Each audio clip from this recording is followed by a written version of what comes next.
بسم اللہ الرحمن الرحیم۔ السلام علیکم ورحمۃ اللہ وبرکاتہ۔ ناظرین کرام، امید ہے آپ لوگ خیریت سے ہوں گے اور ہماری دعا ہے کہ اللہ تعالیٰ آپ لوگوں کو خیر و عافیت سے رکھے۔ ناظرین کرام، آپ لوگوں سے گزارش ہے کہ ہمارے اس چھوٹے سے یوٹیوب چینل کو ضرور سبسکرائب کریں، اللہ خوش رکھے۔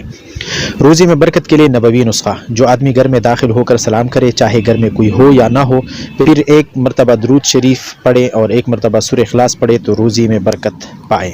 اس عمل سے رزق و روزی میں وسعت و برکت ہوگی، گھر اور کاروبار میں ترقی ہوگی۔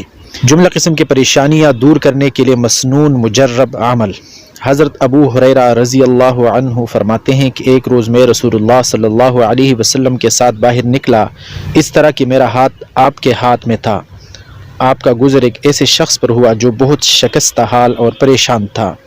آپ نے پوچھا کہ تمہارا یہ حال کیسے ہو گیا؟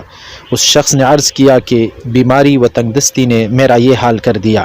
آپ صلی اللہ علیہ وسلم نے فرمایا کہ میں تمہیں چند کلمات بتلاتا ہوں، وہ پڑھو گے تو تمہاری بیماری اور تنگ دستی جاتی رہے گی۔ وہ کلمات یہ ہے: توکلت علی الحی الذی لا یموت، الحمد للہ الذی لم یتخذ ولدا ولم یکن له شریک فی الملک ولم یکن له ولی من الذل وکبرہ تکبیرا۔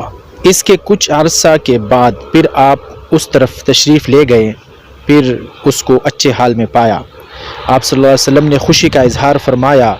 اس نے عرض کیا کہ جب سے آپ صلی اللہ علیہ وسلم نے مجھے یہ کلمات بتائے تھے، میں پابندی سے ان کلمات کو پڑھتا ہوں۔ کسی بھی قسم کی پریشانی، چاہے روزگار کے متعلق ہو، چاہے صحت کے متعلق ہو، یا کوئی سخت حالات درپیش ہو، تو یہ دعا نبوی مسلسل پڑھتے رہنا چاہیے۔ انشاءاللہ آسانیاں اور فراخیاں نصیب ہوگی۔